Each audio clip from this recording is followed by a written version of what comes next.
কি ব্যাপার? তুই কেন এই শরীর নিয়ে কাজ করতেছস? কে বলছে তোকে এই ভারী কাজ করতে? না না বুবু, আমাকে তো কেউ কাজ করতে পাঠায় নাই। আমি আমার নিজের ইচ্ছাতেই কাজ করতেছি। মানে তুই নিজের ইচ্ছায় এই ধরনের কাজকর্ম করছিস? মানে তুই জানিস এই ভারী কাজগুলো তোর সন্তানের জন্য কতটা ক্ষতিকর, কতটা ঝুঁকিপূর্ণ? আমি জানি এই কাজগুলো তুই নিজের ইচ্ছায় কখনোই করছিস না, কারণ কোনো মাই চায় না নিজের সন্তানের ক্ষতি হোক এমন কোনো কাজ করতে। আমি এটাও খুব ভালো করে জানি তোকে কাজগুলি করতে অন্য কেউ বাধ্য করেছে, তাই না? বুবু, সত্যি কথা কইতে কি জানো, বাড়িতে সারাদিন শুয়ে বসেই তো থাকি। যদি একটু একটু কাজ কাম না করি না, ভাল লাগে না। এর লেগে আমি আমার নিজের ইচ্ছাতে দুয়ার ঝাড়ু দিতেছি। চুপ!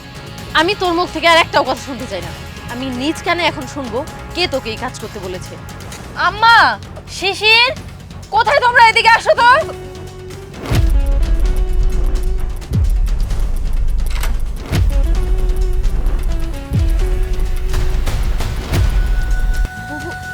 বৌমা, কি হয়েছে? দেখতেছিস যে? আচ্ছা আম্মা, আপনারা কি জানেন না বিথি প্রেগনেন্ট, আর এই গর্ভবতী অবস্থায় কোনো ভারী কাজকর্ম করতে নেই। আপনারা এটা জানা সত্ত্বেও কেন ওকে দিয়ে এই ধরনের কাজ করাচ্ছেন?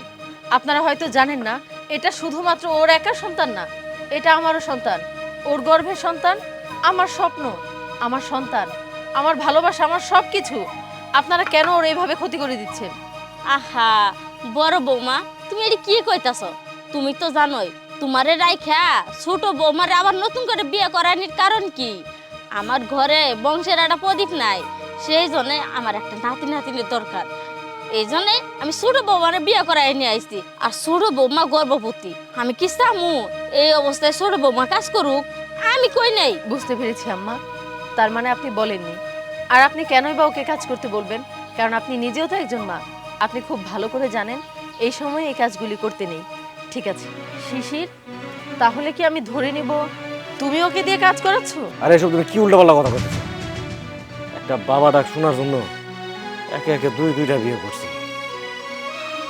ও গর্ভবতী, ওর গর্ভে আমার সন্তান, যেই সন্তান আমার বাপ করে ডাকবো, এই অবস্থায় ওরা আমি কাজের হুকুম দিমু?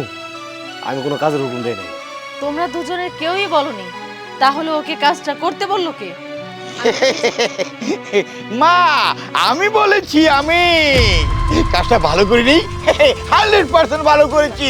আর শোন মা, আর বলবো না কেন, তোরই তো সতীন, তার মানে তুই আমার মেয়ে, ও তো আমার মেয়ে।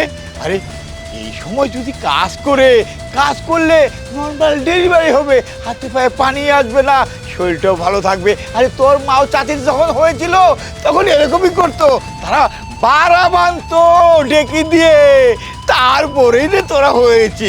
বুঝতে পেরেছিস? চুপ করেন বিয়ে, আপনি কেমন মানুষ? হ্যাঁ, আপনি লজ্জা করে না? এই মাইয়াটা যদি আপনি নিজের মাইয়া হইতো তাহলে পারতেন এরকম একটা কাজ করতে? সি সি সি সি, আমার তো ঘেন্না লাগতাছে আপনার আমার বিয়ে ডাকতে। আহা বিআইন সাহেব, আপনিও দেখছেন এই যুগের পোলাপানের মতো কথা বলছেন। এই দেখুন, আপনার তো বয়স হয়েছে, আপনি তো জানেন বুঝেন, তারপর আপনি এই কথাটা কেন বললেন বলেন তো? আরে নর্মাল ডেলিভারি হলে মা সুস্থ থাকবে, সন্তান সুস্থ থাকবে, জামাইয়ের টাকা পয়সা করতে হবে না, সিজার করতে হবে না, কোনো ডাক্তার যেতে হবে না, কোনো পরপুরুষে মেয়েটাকে দেখবে না। এর জন্যই তো আমি এটা বলেছি। ভালো করিস না বিআইন সাহেব। আরে বাপ হয়ে তো একটা কথা আছে, তাই না? আমার মেয়ে হলো তো তাই করতাম। একদম চুপ থাকো বাবা, আর একটা কথাও বলবে না। তুমি তুমি কি পেয়েছো? এটা কি তোমার বাড়ি? তুমি জানো না এটা তোমার মেয়ের শ্বশুর বাড়ি? এখানে এসে তোমাকে নাক গালতে কে বলেছে? তুমি কোনো কথাই বলবে না আমার সংসারের ব্যাপারে। আর তাছাড়া ও আমার সতীন, তোমাকে কে বলেছে? ও আমার বোন। আমি নিজে দেখে শুনে আমি আমার স্বামীকে বিয়ে করিয়েছি শুধুমাত্র একটা সন্তানের জন্য। গত 7টা বছর কেটে গেল আমি এই বাড়িতে সংসার করছি, এখন পর্যন্ত একটা সন্তানাদের মুখ দেখাতে পারিনি এই বাড়িতে। কিন্তু আমারও তো ইচ্ছা করে মা ডাক শুনতে।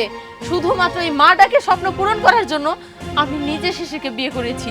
ও নিজের সমস্ত সুখ শান্তি সবকিছু বিসর্জন দিয়ে একটা বিবাহিত ছেলেকে বিয়ে করেছে শুধুমাত্র আমার স্বপ্নকে পূরণ করতে বলবে, ওর সন্তানকে আমাকে মা বলে ডাকতে দিবে বলে। আর তুমি কিনা ওকে ভারী কাজকর্ম করাচ্ছ আমার স্বামীর টাকা নষ্ট হবে বলে। কে তোমাকে ওর টাকা নিয়ে চিন্তা করতে বলেছে? বাবা বেরিয়ে যাও তুমি, আর কখনো এই বাড়িতে আসবে না। তোমার এই কুৎসিত চেহারাটা না আমার আর দেখতে ইচ্ছা করছে না। মা তুই এটা কি বলছিস? মেয়ে হয়ে বাবাকে এত বড় অপমান করতে পারলি? এই, আপনি একটা কথা করেন না তো, আপনাকে বাদলাম, আপনার সম্মান দিয়ে কথা কইতেছি, তারপরও আপনি এরকম কাজ করেন। দেখেন, ভালো ভালো এখান থেকে চলে যান। জামাই বাবা বাড়িতে বইলে আসছিলাম তো, জামাই বাড়িতে যাই কয়েকদিন থাকবো, তা তোমরা এভাবে তাড়িয়ে দিলে। সত্যি বলতে আপনার লজ্জা শরম বলতে কিচ্ছু নাই, আপনি এখনো দাঁড়ায় আছেন নির্লজ্জের মতো। বাইরে তো। আচ্ছা ঠিক আছে ঠিক আছে, যাই যাই। বুবু তুমি আমাকে এত ভালোবাসো? কেন ভালোবাসবো না তোরে কত? আমি তো কখনোই তোরে আমার সতীন মনে করি না, আমি তো তোরে আমার বোন মনে করি। দেখ তুই কত ভালো একটা মেয়ে, আনম্যারিড একটা মেয়ে ছিলি, চাইলে তো তোর অনেক ভালো ঘরে বিয়ে হইতে পারতো।